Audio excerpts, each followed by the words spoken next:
Shalom, all praises to Yahweh, Ba'ashem, Yahweh Shai, Ba'ashem, Arakah, Kadash, double honors unto the apostles and elders of great millstone who rule well, and shalom to the whole full elect. This is Paya Allah from the GMS London camp, and basically I want to go into something that Vocab seems to harp on about, basically dealing with the Hebrew, which the apostles already made clear, you know, ironed out any disputes about the Hebrew. But really, I just wanted to go into a few precepts. Shit. A few precepts, and just really just get to the point with the Hebrew. Now, the key ingredient which the apostles were speaking about, Apostle Dar was saying faith. Right, we know through faith that the Hebrew, the Lashon Kodash, is the Hebrew, and it's as simple as that, man. There's no more depth to it. Now, faith. What is faith? I'm gonna kick off with that. So this is Hebrews 11 and 1, and it reads, "Now faith is a substance of things hoped for, the evidence of things not seen." All right. So basically, faith is something that it's a hope. It's putting your hopes in something, but the proof whereby of it is unforeseen. You can't see it. All right. And then here's a kicker: for by it the elders obtained a good report. So imagine these are the elite class of men over the nation of Israel. They, what made them elders was their good report, right? So it's saying that faith that they had that couldn't be seen, it made them elders, all right? It made them the elite class of men of all the within of all the men in the land of Israel, all right? Through faith, we understand that the worlds were framed by the word of the Most High, all right? So that, and this is the point, so that things which are seen were not made of things which do appear. So basically, you have a fourth dimension. We're in the third dimension, right? So you have all the things we see before us, these tangible things, these things you could take hold of, air that we breathe, water that we drink, food that we eat. And guess what? You can see it. Air maybe not so much, but you know it exists. Why? Because you can breathe. You're breathing, right? All right. So now the point being is that all of those things were designed and then brought into creation by things that can't be seen. All right. And that's basically faith. That is the embodiment of faith. Now I want to jump onto the verse 6. But without faith it is impossible to please him, for he that cometh to the Most High must believe that he is, and that he is the rewarder of them that diligently seek him. So it's actually impossible to please the Most High if you don't have faith, because you have to believe. All right. Now this is the key point. You have to believe. So I want to jump to some key prophecies, right? So you know what? I only need one, because this one will just get to the point that I want to establish. Zephaniah 3 and 8. Zephaniah 3 and 8 and verse 9. Therefore wait ye upon me, saith the Lord, until the day that I rise up to the prey.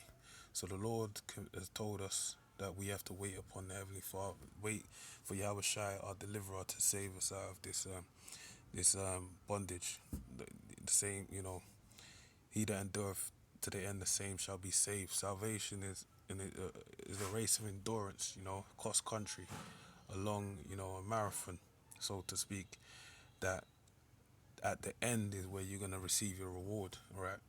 But you gotta go through a myriad of trials and tribulations, all right?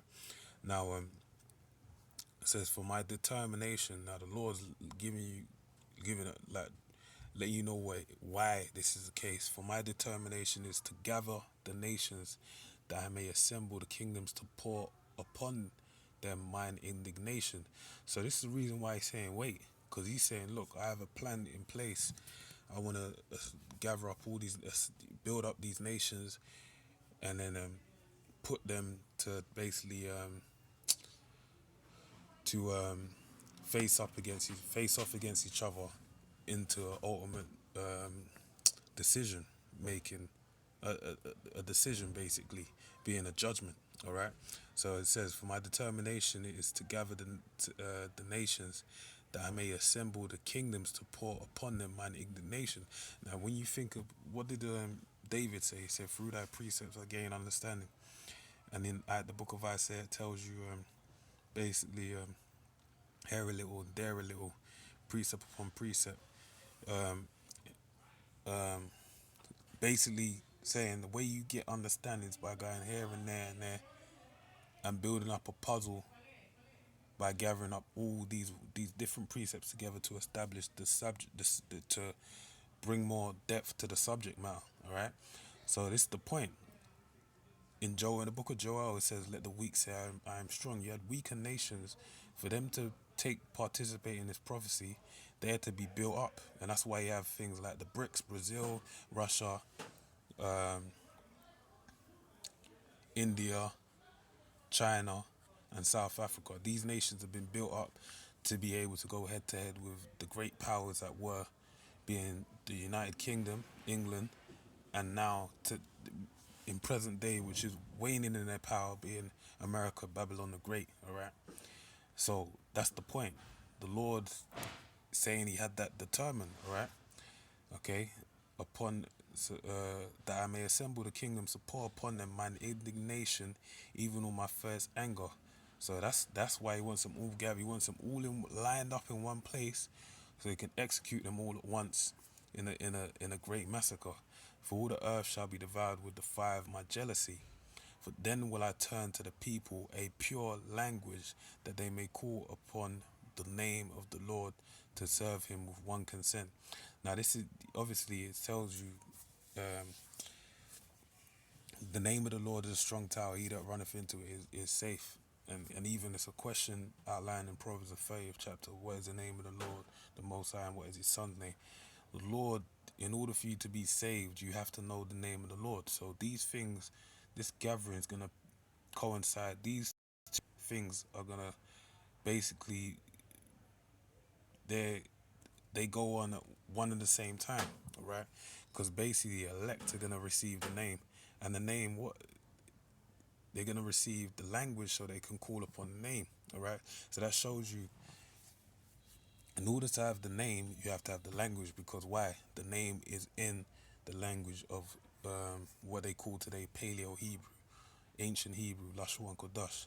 So that's the point, all right? So the Most High said He's going to give that. But then the point is, how do you then receive something that is based upon faith, all right? It's going to be given, but again, you have to have faith. You have to have the ability, the wherewithal to believe. And remember, it tells you in Ephesians 2 and 8 that faith is a gift from the Most High, all right? So to really, the underlining factor is the Most High has blessed men on this earth with faith, all right, with a gift of faith, and only the elect being going to be gifted with salvation, all right, and they're the only ones that are going to be able to understand these words, all right. So when you have people like Vocab Malone and all of his apologetics or apologetics not getting what the word is about and having an issue with everything, that's of the spirit, man. That's meant to happen, all right? Because you ain't meant to get. That's why we read in Hebrews 11:6, it's impossible to please the Most High without faith, right? So that's what they lack, right? So let me just read this again. But without faith, it is impossible to please Him. For he that cometh to the Most High must believe that He is, and that He is the rewarder of them that diligently seek Him. So they believe what they believe, but they don't believe in the facts, because at the end of the day, the testimony of Yahweh Shai is what? Revelations 19:10, and I will fall, and I fell at His feet to worship Him, and He said unto me, see thou do it not. I am thy fellow servant and thy brethren that have the testimony of Yahweh Shai. Worship the Most High. For the testimony of Yahweh Shai is the spirit of prophecy. So the proof, the testament, the proof of Yahweh Shai is what? The spirit of prophecy. And where is the spirit of prophecy found? It's found inside of the Bible, alright? Which is based upon faith, totally upon faith. It tells you the just shall live by faith, right? Because the spirit of prophecy, what is it? It's things being said that's going to happen before they happen, alright? So the actual proof of Yahweh Shai is something that can't be seen right now, but will be seen, that is hoped for later. So again, it's a very simple, it's a real basic thing to really understand what this is. But again, it's just not given to everyone. Faith is just, it's down to faith. We can't give you that. You just have to, you're just blessed with it. So with that, man, I pray you're edified. Shalom.